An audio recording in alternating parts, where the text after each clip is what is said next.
You know, I gotta rock these safety shoes since I work in distribution and I work in fulfillment. Make sure the pallet jack doesn't run over my feet. All right, it is Friday. Technically, it's my Friday. I work Sunday to Wednesday overnight, 10-hour shifts. So I work 4 days a week. And so when Wednesday comes around, like today, we're good. It's Friday. Sometimes I get out a little early, and I always enjoy my 3-day weekend every week. And that's one thing about, I think that's like the best thing. If you're working a full-time job, guys, the 4-day work week has to be the best thing ever. Number one, not only are you working less days, but you also have more days off, right? So it's not like you're working a 5-day week and then you're getting 3 days off. No. You're only working a 4-day week. Instead of getting 2 days off, you're getting 3 days off.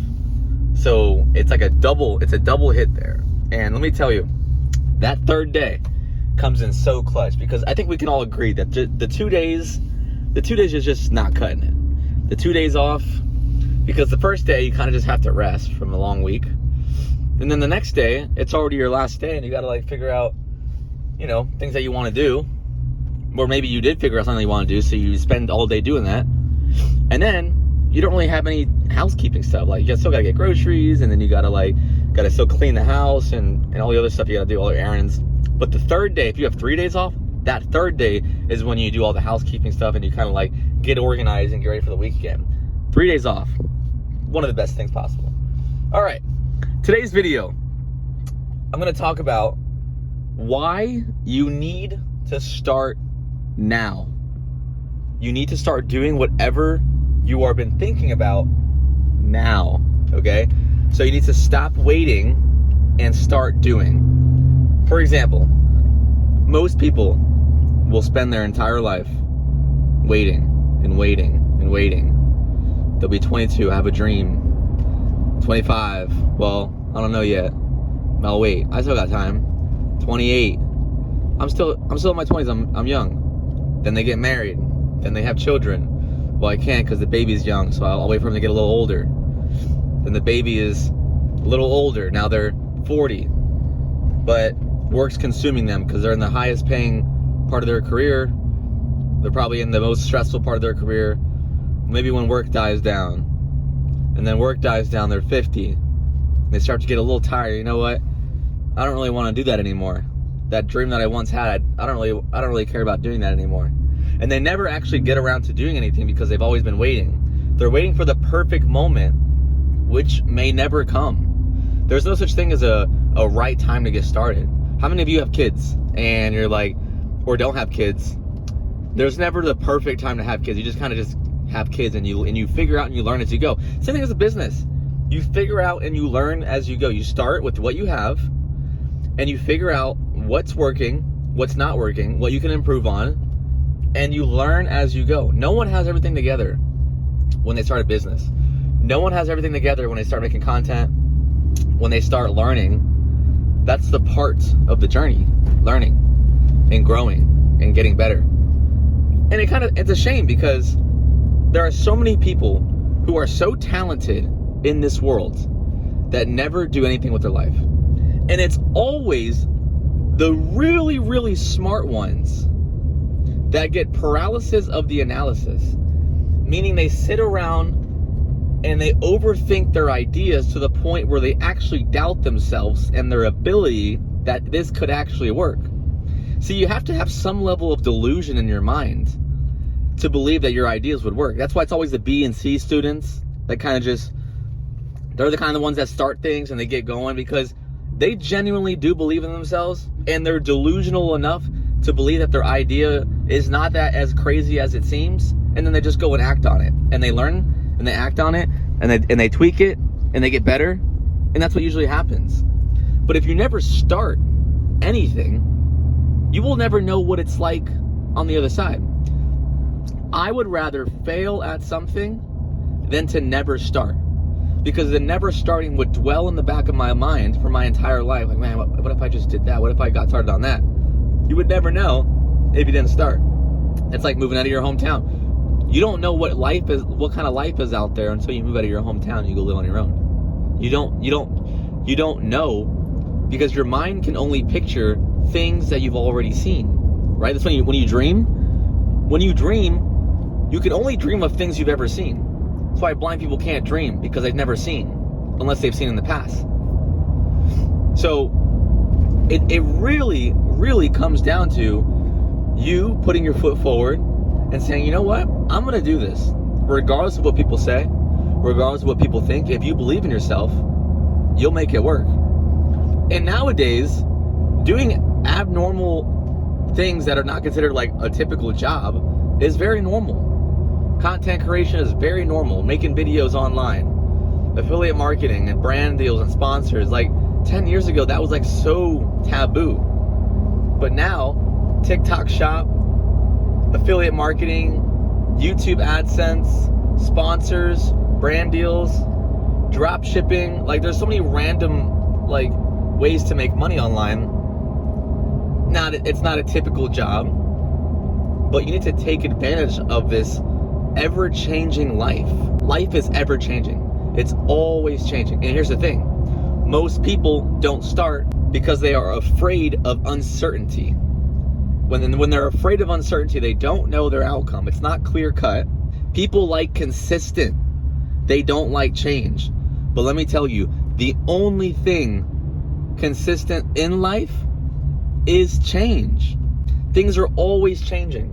Things are always improving. And if you don't get on it, you will sit there and other people will run laps past you as you still are waiting for the perfect moment, which, like I said, may never come. Everything is always going to be inconvenienced to you. It is inconvenient to get up and make a video. It is inconvenient to plan the video. It is inconvenient to edit the video. It is inconvenient because I have a full-time job. Because I have a life outside of YouTube, and I do things outside of YouTube, and TikTok and all that. But it's always inconvenient to do the tasks. But it's very convenient when you bring the value to people. A lot of people watch my videos for value. People watch my videos because I bring value to them. I get a lot of views. I think last month, guys, we do like 150,000 views a month on this channel, guys. Every day, it's about 5,000 views a day. A day. 4,000, 5,000 views a day. Crazy.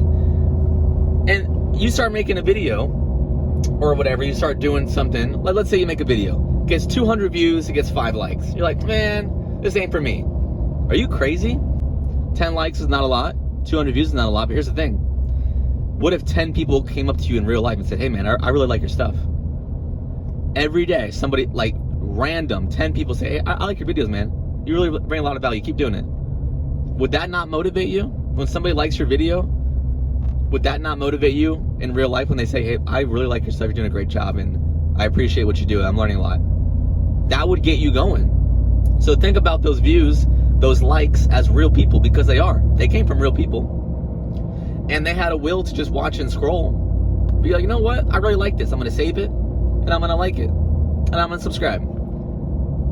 And my channel's got about 7,000 subscribers. So 7,000 people have decided, hey, this guy brings value to me, I'm gonna keep watching him. But that would have never happened if I didn't start. Because no one ever thinks like, everyone always thinks they're dumb. They just think, nah, that's not me. No one, I'm not interesting, no one would listen to me. But you'd be surprised, the vast majority of people are consumers. I think only like 4% of YouTube is producers. So the people on YouTube, only 4% of people actually make content. 96% just consume. And so if you're a producer, your competition really isn't that high. Because out of 100%, 96% of them aren't even producing. So you're only competing with 4% of the entire platform. So you'd be surprised who wants to listen to you and who actually could get a lot of value from you. But if you don't start, like I said, nothing will ever happen. You'll continue to dwell in your same race on a wheel over and over and over and over and over. And eventually, you'll get sick, you'll get tired, you'll start it, or you'll continue to dwell on it for your entire life. And that's a lot of people. And this does not have to deal with content creation or putting yourself out there. I'm just talking about like just doing things. Hey, I'm gonna go back to college. Hey, I'm gonna start working out. Nah, people are gonna make fun of me because I'm fat in the gym. Well, then you'll be fat for the rest of your life. And by the way, nobody actually even thinks that. They're kind of working on themselves. Same thing about going back to college. Nah, I'm too old to go back to college. Everybody's 22. Okay. Then you'll never go to college. And you'll never actually graduate with the degree you want. And get that job you wanted. Because you never started. And you never finished. So, you must do. Always be doing. It's okay to learn. It's okay to take mathematical statistics. It's okay to analyze. But if you never actually do, nothing ever changes. One crazy stat is the majority of people that become millionaires, number one, 9 out of 10 people were not born into generational wealth, so they're first-time millionaires. 9 out of 10 millionaires. And of those 9 out of 10, they became millionaires not from being the smartest and not from being the best. They became millionaires because they did. They did over and over and over for their entire life. And they just kept doing. They kept adding to their 401k every week for years and years and years. They kept grinding and working and developing for years and years and years. And the vast majority of people become millionaires through the stock market and through real estate over a long period of time. Because they actually went in, they invested, they believed in themselves, and they did. People sit on the sidelines, hey, I'll wait for the market to crash. Looks like it's at an all-time high, it's gonna crash. Then 2 years goes by. Well, the market's even higher. It's gonna crash soon. It's gonna crash soon. Think about the housing market right now, guys. Since COVID has shot up housing. Oh, I'm gonna wait for the housing crash. It's gonna crash. This was in 2020, guys. 5 years later, has the market crashed? No, it's been actually going up. And so if you haven't been invested, you've been sitting on the sidelines for 5 years, half a decade, waiting for it to crash. Same thing with the stock market. I'm gonna wait for 2008 to crash. I'm gonna wait for the 2008 crash, and then I'm gonna hop in. Guys, it's been over a decade since a huge crash like that, or a recession like that. You have been sitting on the sidelines for years, and you've given up 200, 300, 400% returns by waiting. That's why it's always better. Time in the market is better than timing the market. Let me say that again. Time in the market is better than timing the market. You can't time the market. So it's better to just start now and do it consistently. No one has ever lost money in the stock market over a 20-year period. And I think even a 15-year period. So you could have put your money in at the top, at the very top, right before the recession.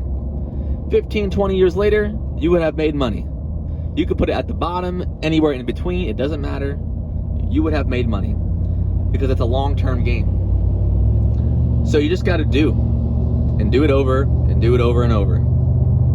So I hope I was able to give you guys a little motivation as we head to work today, guys. Like I said, working that night shift, 5:45 p.m., 69 degrees outside, and we're headed into the warehouse. As you guys know, I'm a supply chain manager. I work for a Fortune 500 company, and I work night shift right now. And I'm responsible of outbound operations, making sure we get all the truckloads out on time, packages out on time. It's all coordinated very well. But I'm starting a series where I'm just teaching and developing as we ride in the car, as we ride together. And I hope I can give you guys a lot of insight. And I hope I can solve some problems for you guys that might be facing. So if there's other videos that you want me to make and talk about, I would love to talk about that with you guys. For some context, like I said, I'm 26 years old, $300,000 plus net worth. Goal to be a millionaire by the time I'm 29, 30. I think I can hit it. I'm on the right track. But if you don't know where to start and you're kind of scared, just start, learn from your mistakes, continue to improve on them, and never stop. All right, y'all. Catch y'all later. Peace.